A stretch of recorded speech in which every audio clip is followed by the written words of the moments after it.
Yesus nyaachisaan kee hin ilaalchu naawwitu egaa harka namootaa kennaasaa isaan dhumne barruusaa keessaa nyaata Waaqayyo rafeen beeku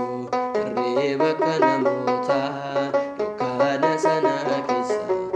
ijoollee sawammataa fedhiin Waaqayyoo maali jennee osoo gaafannee akka nurra darbuufi jireenyi gooftaan qabne bara dargaggummaa kee Waaqayyoo kee yaadadhu jireenya foonii dhiisi wangeela damdammadhu haa qophaa'u irreen kee haa baatu fannoo gooftaa yeroo dhufaate isaati mee orgees wajjin baata Waaqayyo rafeen beeku irree bakka namootaa dukkaana sana keessa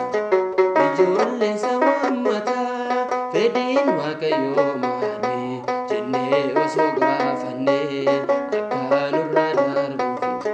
jireenyi gooftaan qabne bara dargaggummaa kee Waaqayyoo kee yaadadhu jireenya foonii dhiisi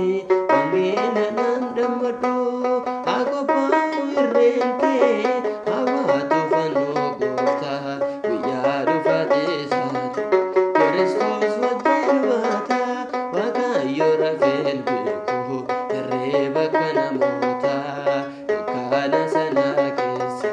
ijoollee sawammataa fedhiin Waaqayyoo maali jennee osoo gaafannee akka nurra darbu jireenyi gooftaan qabne Waaqayyo rafeen beeku irree bakka namootaa